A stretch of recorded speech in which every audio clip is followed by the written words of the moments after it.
manis boleh tapi over gula jangan gitu. Jadi kita memang tetap butuh gula ya. Kan kalau normalnya itu gula darah gula darah 2 jam setelah makan itu kurang dari 140 atau range-nya itu 70 sampai 139. Gulanya itu nggak bisa tuh cuman dalam seminggu terus dia akan turun ya, nggak bisa, jadi nggak bisa dibohongin nih. Dokter itu nggak bisa dibohongin, jadi jangan sampai saya rutin kok minum obatnya, atau ke apotekernya juga bilang iya saya rutin gitu, tapi pas dicek HbA1c-nya masih tinggi ya gitu ya. Ada beberapa pasien yang Podcast Pojok Obrolan Sehat Broadcast. Hai sahabat sehat, kenalkan saya Muhammad Inigmawan sebagai apoteker. Kami dari Rumah Sakit Durensawit dari instansi farmasi. Pada pagi hari ini akan ada 2 apoteker dari farmasi Durensawit yang akan menjelaskan tentang insulin. Saya perkenalkan yang pertama apoteker Lia dan apoteker Syahrul. Baik, semoga teman-teman bisa menikmati dan menyaksikan semuanya. Terima kasih. Salam apoteker.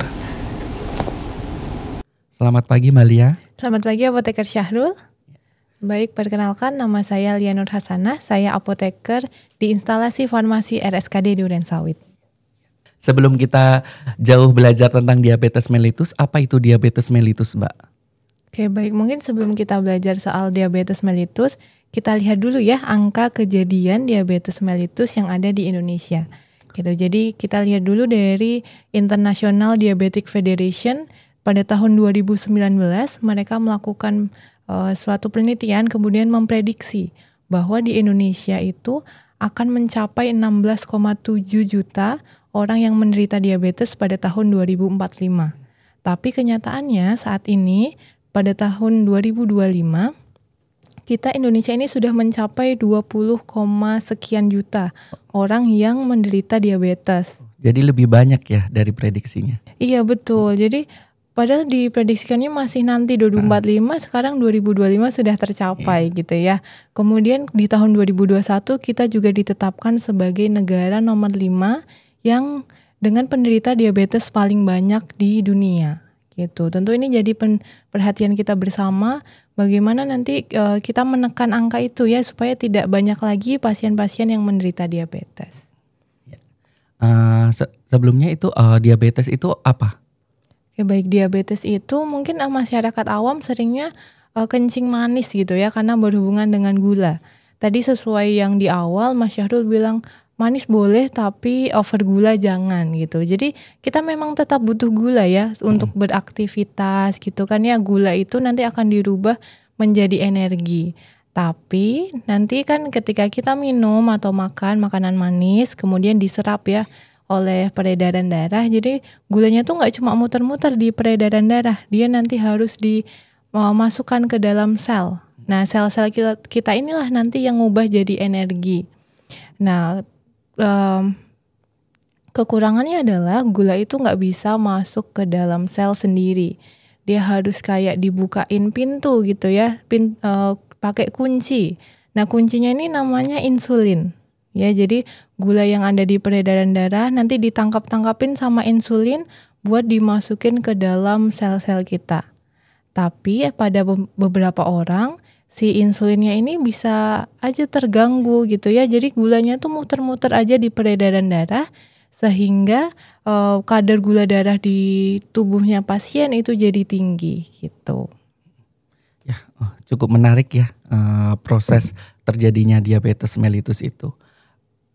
Untuk pengobatannya gimana Mbak Lia? Kalau pengobatannya sendiri biasanya dibagi jadi 2 ya. Ada yang pakai obat yang diminum ataupun yang disuntikan gitu. Oh, kali ini kita fokus ke yang disuntikan aja ya Mbak Lia. Apa itu yang disuntikan, obat seperti apa? Boleh dijelaskan?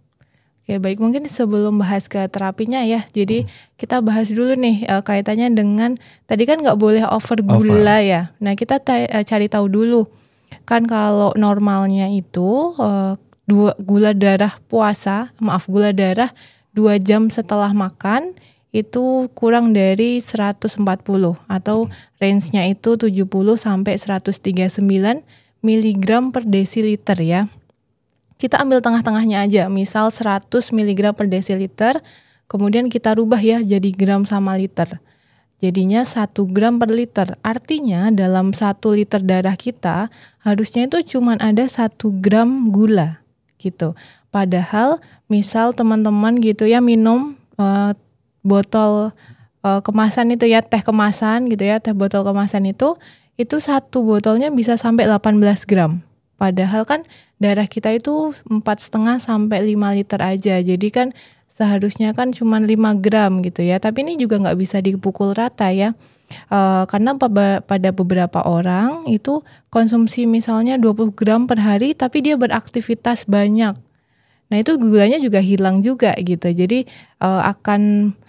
nggak akan jadi diabetes juga karena kan gulanya dipakai untuk beraktivitas. Yang jadi masalah adalah ketika orang itu dia konsumsinya gulanya berlebih dari seharusnya tapi nggak beraktivitas, nggak digunakan gitu. Nah gulanya kan akan mager ya Mbak? Iya mager ya, kayak cuman tidur-tiduran, scroll HP gitu ya, TikTok, Twitter gitu kan. Gulanya jadi nggak kepake ya. Sebenarnya tubuh kita itu bagus banget ya, sudah punya mekanisme buat nyimpen gula. Jadi kayak ya kita punya gudang gula. Makanya kalau kita puasa itu kok bisa tahan ya beraktivitas sehari-hari meskipun kita nggak makan, nggak ada asupan gula. Padahal kan energi kita itu salah satunya dari gula. Nah karena saat puasa itu kan kita sudah punya nih cadangan gula. Jadi nanti gulanya ini akan dipecah jadi energi cadangannya. Nah permasalahannya lagi kalau kita punya ibaratnya gudang gula gitu ya untuk nyimpen gula. Kalau terlalu banyak yang disimpan pun gudangnya udah penuh ya. Akhirnya kan gulanya cuma muter-muter terus di peredaran darah. Nah itu yang bikin jadinya diabetes gitu. Terus kemudian kalau diabetes sendiri ada nanti jenis-jenisnya ada 4 ya kalau dari kementerian itu. Yang pertama diabetes tipe 1. Nah kalau ini, jadi kan tadi saya bilang kalau gula itu dia harus butuh bantuan kunci untuk masuk ke sel, buat disimpan, buat digunain. Nah insulin ini diproduksi oleh suatu organ di belakang lambung, namanya pankreas. Iya betul, pankreas ini kayak pabriknya gitu ya, pabrik insulin. Nah kemudian pada diabetes tipe 1, pabriknya ini memang sudah tidak bisa memproduksi insulin gitu. Jadi misalnya karena autoimun gitu. Jadi pasien-pasien dengan diabetes tipe 1 nanti pengobatannya itu menggunakan insulin dari luar karena pasiennya sendiri memang sudah tidak bisa memproduksi insulin di tubuhnya sendiri gitu. Nanti berbeda dengan diabetes tipe 2. Kalau diabetes tipe 2 itu nanti bermacam-macam penyebabnya, tapi nanti secara garis besar pertama insulinnya ada tapi mungkin jumlahnya gitu. Jadi jumlahnya nggak sebanyak pasien yang non diabetes ya? Iya betul. Jadi insulin yang diproduksi mungkin pankreasnya ini ngambek gitu ya. Jadi kalau tadi kan si insulin tuh tugasnya menangkap gula. Terus gulanya nih pasiennya terlalu banyak konsumsi gula sehingga pankreasnya ngambek. Jadi produksi insulinnya sedikit gitu. Atau yang kedua kaitannya dengan resistensi insulin. Jadi ada nih insulinnya, tapi insulinnya itu nggak bisa mendeteksi gula, nggak sensitif sama gulanya. Gulanya tuh nggak ditangkap, nggak disuruh masuk gitu. Kemudian, nah itu yang nanti bisa diterapi kalau DM tipe 2 nanti bisa diterapi juga pakai obat-obat yang diminum. Ibaratnya obat-obat minum itu memperbaiki kuncinya gitu ya, beberapa itu memperbaiki insulinnya biar lebih sensitif gitu, misalnya metformin gitu ya. Kemudian ada DM gestasional. Nah ini biasanya pada kehamilan, jadi ibu-ibu yang hamil itu Masya Allah ya luar biasa pengorbanannya. Karena dengan secara alami ketika hamil itu nanti ada resiko terkena diabetes karena ada perubahan hormon gitu. Jadi diabetes yang terjadi saat kehamilan dan sebelumnya memang pasiennya belum pernah diabetes ya. Jadi memang diabetesnya saat hamil saja, itu namanya DM gestasional. Kemudian yang terakhir adalah DM tipe lain, ini DM yang disebabkan oleh penyebab khusus. Misalnya adalah zat kimia ya, misalnya penggunaan kortikosteroid jangka panjang. Nah itu kan juga bisa penelitiannya untuk menyebabkan diabetes. Ya, sebelum lanjut, kortikosteroid itu apa Mbak Lia? Ya mungkin ini edukasi juga ya untuk masyarakat semuanya, bahwa beberapa obat yang sering ditemuin misalnya metilprednisolon, dexamethasone gitu ya. Jangan sampai kita mengkonsumsi obat-obat tersebut tanpa pengawasan dari yang berwenang, misalnya dokter ataupun apoteker. Karena obat-obat tersebut kalau dikonsumsi jangka panjang nanti bisa menyebabkan diabetes mellitus. Ternyata sepengaruh itu ya obat-obat yang kita konsumsi. Ada efek samping juga ke gula darah juga ya. Iya betul. Jadi memang kalau kita mau mengkonsumsi obat harus di bawah pengawasan yang berwenang. Oke, tadi lanjut lagi, kan ada beberapa tipe diabetes ya, ada di DM tipe 1, DM tipe 2, sama DM tipe lain ya tadi yang Mbak Lia bilang. Kapan menggunakan anti diabetes oral atau yang insulin itu seperti gimana? Ya baik, seperti yang saya sampaikan tadi ya. Jadi kalau pabriknya, kan insulin ini diproduksi di pankreas ya. Pabriknya itu pankreas. Nah nanti kaitannya dengan ini, apakah tubuh masih bisa memproduksi insulin atau tidak? Kalau misalnya tubuh pasien itu masih bisa memproduksi insulin, biasanya diterapi dulu nih pakai obat-obat diabetes oral. Tentu nanti dilihat lagi ya perkembangannya, kalau memang sudah tidak bisa, nanti tentu bisa diberikan insulin dari luar gitu. Boleh nggak kalau pasien itu membeli obat diabetes, anti diabetes itu langsung tanpa resep dokter? Oke baik, ini menarik ya teman-teman. Jadi kan biasanya kita itu periksa gula darah itu ya yang ditusukkan di jari itu ya. Biasanya kan kalau di rumah-rumah pun ada beberapa yang sudah punya ya di rumah memeriksa sendiri. Nah kita nggak boleh ya mendiagnosa saya ini diabetes nih soalnya gula darahnya nyampe 200, karena ini kejadian juga di saya dulu pernah saat pengabdian masyarakat gitu, kita melakukan tes, ada pasien masyarakat gitu yang usianya kurang lebih 30 tahun, dites hasilnya itu 200 gitu, terus langsung panik, wah ini saya kena diabetes gitu, padahal setelah ditelusur pasiennya baru saja makan. Ya pasti tinggi ya, karena kan gulanya itu baru masuk ke dalam tubuh. Jadi nggak bisa kita langsung klaim diri sendiri kita diabetes gitu ya. Itu harus nanti ke dokter, baru didiagnosa diabetes, baru nanti beli obatnya.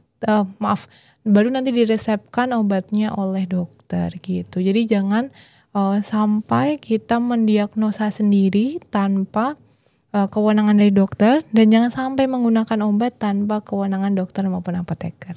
Sekarang kan zamannya media sosial, takutnya kan pasien-pasien itu udah tahu diabetes, cek darah tapi tanpa konsultasi, bisa beli obat sembarangan dengan itu tadi, searching mau di media sosial ataupun di Google, kan biasanya seperti itu. Nah, yang saya tahu itu beberapa pasien kalau udah konsumsi obat rutin dari dokter, terus dia rutin terus tanpa konsultasi lagi ke dokter, ternyata tiba-tiba ada gagal ginjal atau dia butuh cuci darah, itu apa ada efek dari diabetes, Mbak? Oke baik, jadi di sini peran dari pasien sendiri ya. Diabetes itu kan perjalanan panjang ya, nggak bisa bukan kayak batuk pilek yang seminggu 2 minggu sudah selesai gitu. Jadi kan pasien diabetes ini kita harus kontrol gula darahnya terus menerus ya. Nanti harus minum obatnya dengan patuh juga, karena ketika gula itu tidak terkontrol itu akan kemana-mana ya. Tadi kan gulanya muter-muter aja di pembuluh darah ya. Ketika tubuh kita memang tidak bisa menyimpan gula tadi, tidak bisa mau menggunakan gula tersebut dan akhirnya cuma muter-muter aja, tadi akan menyebabkan beberapa kita sebutnya komplikasi, atau nanti ada beberapa penyakit yang muncul akibat glukosa atau gula yang berlebihan. Komplikasinya itu seperti apa aja Mbak yang diabetes? Yang saya tahu tuh banyak yang mematikan, bahkan bisa menyebabkan kematian. Iya betul. Kalau dari komplikasinya sendiri itu lengkap ya dari atas sampai bawah gitu ya. Dari kepala sampai kaki ya. Iya betul. Jadi gula yang muter-muter tadi bisa pertama misalnya di otak gitu ya, itu bisa menyumbat terus akhirnya menyebabkan stroke. Nah kemudian juga kita turun sedikit ke bagian mata ya, gula yang muter-muter ini kan nggak kepake terus cuman muter-muter aja gitu ya. Jadi dia nanti bisa di mata terjadi penumbukan dan akhirnya menyebabkan glaukoma. Kemudian nanti juga di otot-otot yang paling sering itu kan di saraf ya, jadi menyebabkan kebas dan kesemutan gitu. Jadi kan sering banget pasien diabetes itu mengeluhkan kok tangannya, jari-jarinya kebas, kesemutan gitu. Terus kemudian nanti di ginjal juga, jadi kan tubuh kita itu mengeluarkan zat-zat yang tidak digunakan melalui salah satunya urin ya. Nah kalau gula yang berlebih kan harusnya dikeluarin nih lewat urin. Nah kalau gulanya terlalu banyak di peredaran darah, nanti kan kerja ginjal itu makin berat ya. Ginjal kan ibaratnya penyaring nih, mana yang masih dibutuhin sama tubuh kita, mana yang harus dibuang. Nah permasalahannya kalau terlalu banyak sampah, penyaringnya pun juga kerjanya ekstra juga ya. Jadi itu yang lama-kelamaan nanti bisa jadi kita sebut sih namanya diabetic nephropathy ya. Gitu. Jadi ada kerusakan ginjal karena diabetes. Ya tadi kan pengobatannya kan ada anti diabetik oral sama insulin. Nah, ini kita kan di sini fokusnya ke insulin aja untuk cara pakainya gimana, mekanisme kerjanya seperti apa, boleh dijelaskan Mbak Lia? Ngomongin soal insulin ya. Jadi ini sekalian juga nih teman-teman atau sahabat sehat semua, di YouTube RSKD Durensawit sudah ada video tentang cara penggunaan insulin, penyimpanannya sampai efek sampingnya. Jadi nanti mungkin bisa dicermati lagi ya, di situ nanti bagi penderita diabetes dicocokkan lagi nih selama ini nyuntikinnya udah bener atau belum, kemudian nyimpennya udah bener atau belum gitu ya. Nah sekarang kita akan bahas nih supaya sahabat sehat semua itu makin tahu ya gimana atau makin tahu soal pengobatan insulin gitu ya. Jadi makin ngerti nih sebenarnya yang disuntikin tiap hari itu apa sih gitu. Jadi insulin itu apa? Insulin itu adalah suatu protein ya teman-teman, yang tadi disampaikan juga, yang saya sampaikan juga bahwa insulin itu diproduksi di pankreas atau pabriknya itu adalah pankreas. Nah kemudian pada beberapa orang pankreas ini bermasalah sehingga butuh insulin dari luar. Nah kita mungkin bahas sejarah insulin dulu ya Mas Syahrul. Boleh. Jadi insulin itu pertama kali muncul itu kurang lebih tahun 1921. Ada ahli bedah namanya Frederick ya. Dia itu mengamati ya dan melihat atau meneliti kaitannya dengan insulin pada anjing. Ya, jadi ada anjing yang gula darahnya tinggi, kemudian ambil insulin dari anjing lainnya, kemudian diterapi nih, pakai insulin dari maksudnya sesama hewan anjing gitu, dan kemudian ternyata dia bisa menurunkan gula darah gitu ya. Terus kemudian berkembang lagi ya, kan awalnya dari anjing ya, kemudian dilihat lagi ada dari sapi dan babi. Jadi awalnya itu insulin yang disuntikan ke manusia itu dari hewan. Ya, jadi pertama kali insulin disuntikan pada manusia itu pada tahun 1922. Ya, itu orang yang pertama kali disuntikan insulin dan dari hewan. Oleh perkembangannya, kan insulinnya dari hewan ya. Pasti kan tubuh kita kayak kadang ada reaksi menolak ya. Karena kan bukan dari ibaratnya kalau beli motor A tapi spare partnya dari motor B. Iya, motor B. Jadi kan kayak mungkin pas tapi nggak pas gitu kan. Jadi kemudian berkembanglah dari situ pada tahun 1978 itu baru dikembangkan insulin yang memang dari manusia. Jadi nanti tidak akan ada reaksi alergi ataupun penolakan gitu ya. Dan pada tahun 1982 insulin yang dari manusia baru pertama kali didistribusikan atau dikomersilkan gitu. Jadi sebelumnya itu dari hewan gitu. Nah, cara pembuatan insulin sendiri juga menarik. Jadi kan tadi saya bilang insulinnya memang dari manusia, bukan dari hewan seperti sebelumnya. gitu. Jadi ibaratnya kalau kita punya resep kue, kita tulis resep kuenya di kertas. Tapi karena tubuh kita ini udah nggak bisa ada pabriknya tadi ya, pankreasnya itu sudah tidak bisa memproduksi, kita titipin nih untuk diproduksi di luar. Nah, biasanya dititipin di mana? Di bakteri. Jadi kertasnya tadi, ibaratnya resepnya tadi, resep insulin manusia, dititipin di bakteri, biasanya bakterinya E. coli. E. coli ini ibaratnya pabrik kue yang kita titipin untuk nanti produksi insulin. Tapi insulinnya akan sama seperti tubuh kita, karena kan resepnya dari kita. Atau di sini itu namanya plasmid DNA ya. Plasmid DNA ini yang membawa kode atau resep insulinnya. Nanti si bakteri E. coli-nya yang memproduksi aja, memperbanyak aja sesuai yang resep kita perintahkan tadi. Nah, nanti setelah insulinnya diperbanyak tentu nggak bisa langsung dipakai ya. Terus apakah yang disuntikin ada E. coli-nya? Ya bukan ya teman-teman ya. Jadi nanti setelah diproduksi atau digandakan oleh bakteri, kan bakteri di sini hanya untuk menggandakan insulin gitu. Nanti akan dimurnikan lagi sampai kita dapat benar-benar hanya insulinnya aja. Nah, insulin itu yang nanti akan dikemas sedemikian rupa sehingga nanti bisa digunakan oleh masyarakat.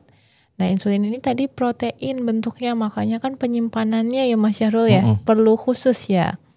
Gitu. Itu sih untuk insulin sendiri ya. Untuk cara pakainya tadi udah ada di YouTube ya Mbak? Iya, betul. Nanti boleh dilihat kembali untuk pasien-pasien penderita diabetes, untuk lihat YouTube RSKD Durensawit ya. Nah, terkait dengan obat yang biasa dokter resepkan, itu biasanya ada vitamin-vitamin yang diresepkan untuk obat diabetes, itu apa? Memang perlu atau gimana Mbak? Oke, baik. Jadi mungkin sahabat sehat semuanya jangan bingung ya, kok saya dikasih vitamin ya tiap bulan untuk penderita diabetes, terutama vitamin B12 ataupun vitamin B kompleks. Nah, itu kenapa saya dikasih atau kenapa pasien-pasien diabetes itu diberikan vitamin tersebut? Itu gunanya untuk mengurangi kebas dan kesemutan. Kan biasanya mengalami itu ya, yang paling sering itu adalah kebas dan kesemutan. Jadi silahkan diminum rutin untuk vitaminnya karena itu sangat membantu untuk kebas dan kesemutannya. Oh, berarti vitamin B12 intinya untuk kebas dan kesemutannya ya Mbak? Iya, betul. Nah, selain tadi kan kita udah belajar apa itu diabetes, kemudian tipe diabetes itu seperti apa, bagaimana terjadinya diabetes itu seperti apa, prevalensinya gimana di Indonesia. Terus kemudian belajar tentang insulin juga ya. Nah, selain terapi anti diabetik oral atau insulin, peran pasien untuk biar diabetes ini tidak berlanjut sampai komplikasi-komplikasi tersebut itu seperti apa? Oke, baik. Mungkin sebelum itu saya izin menambahkan ya Mas Syahrul, tadi kaitannya dengan insulin. Mungkin beberapa pasien ada yang bingung kan, insulinnya ada yang dapat 2, ada yang dapat 1. Biasanya ya ada yang diresepkan cuman 1 3 kali sehari, ada yang dapat 2 jenis nih ya, ada yang 3 kali sehari, terus ada yang malam gitu ya. Mungkin saya izin ya untuk menambahkan apa perbedaannya gitu ya. Jadi insulinnya itu ada jenisnya ada 2, insulin basal sama prandial ya. Jadi kan gula darah itu nggak bisa dites cuman sewaktu aja ya. Makanya tadi saya sampaikan kita nggak bisa mendiagnosa sendiri, oh saya diabetes, karena ada beberapa parameter nanti yang kaitannya dengan diabetes. Jadi harus dicek juga gitu. Gula darah pas puasa berapa? Harusnya kan pas puasa gula darah kita tidak setinggi itu ya, betul. Jadi kemudian gula darah sewaktu, kemudian gula darah 2 jam setelah makan, dan nanti ada parameter namanya HbA1c. Nah, mungkin kita belajar dulu ya sedikit menyampaikan kaitannya dengan parameter-parameter ini. HbA1c itu adalah gula yang ibaratnya menempel pada sel darah merah.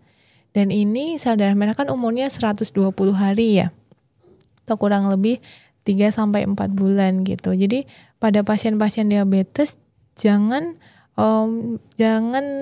berani-berani membohongi dokter gitu. Jadi pas mau kontrol sengaja nih minum obatnya rutin. nanti memang gula darahnya kalau dicek itu akan normal gitu ya, karena obat gula kan kerjanya cepat. Tapi HbA1c itu nggak bisa bohong ya, jadi mau dia rutin ya. Sebelumnya HbA1c itu apa, Mbak?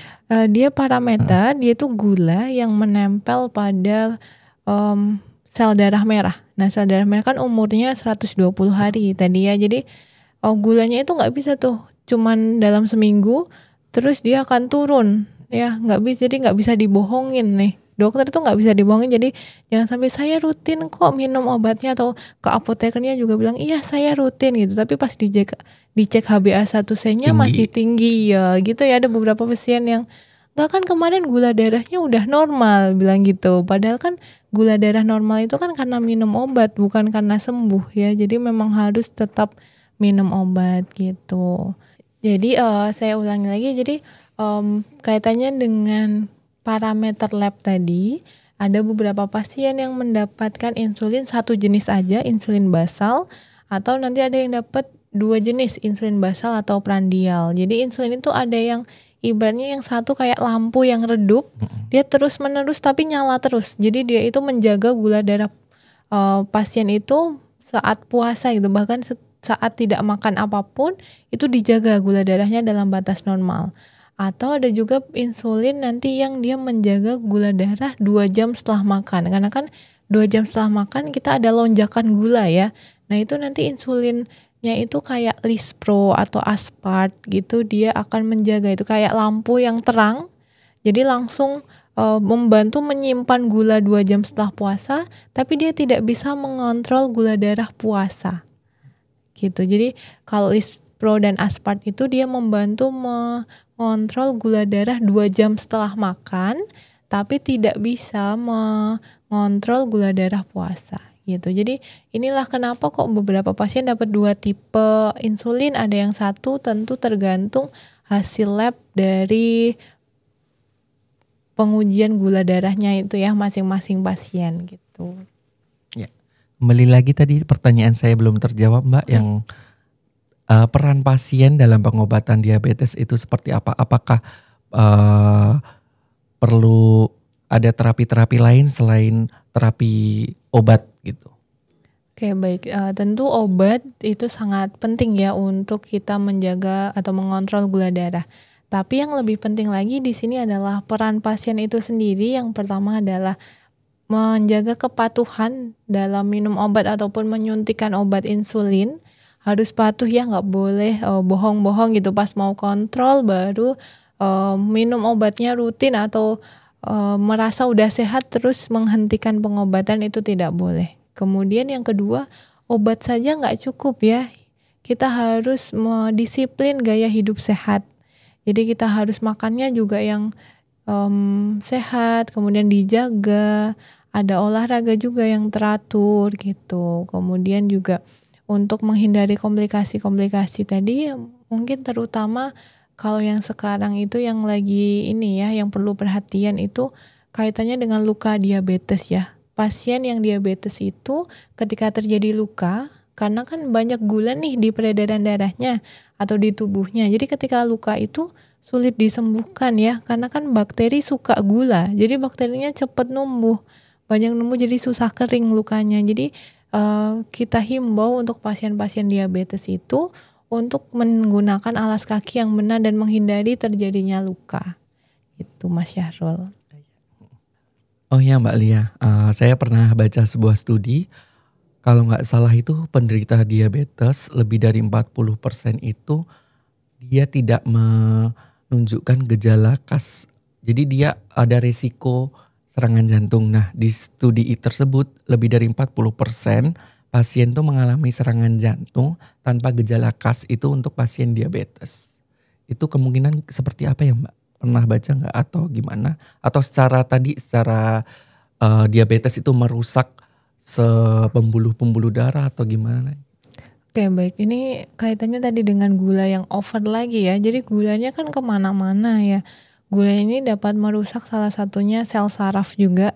Sel saraf kan yang menghantarkan alarm atau nyeri nih ke otak kita ya. Jadi pada pasien normal kan sebenarnya kalau pasien itu serangan jantung, kita akan dikirim sinyal ke otak oh ini ada nyeri gitu. Tapi pada pasien diabetes ternyata sebuah studi mengungkapkan bahwa sel syarafnya ini bermasalah atau biasanya kan disebut diabetik neuropati ya. Jadi yang mengantarkan sinyal ke otaknya, nyerinya itu bermasalah. Jadi pasien itu nggak ngerasain nyeri. Padahal sebenarnya mungkin kalau pada pasien normal itu akan nyeri hebat gitu. Cuman karena tadi bermasalah, jadi nggak merasakan nyeri. Tentu ini jadi perhatian ya kan, jadi berbahaya juga ketika terjadi serangan jantung.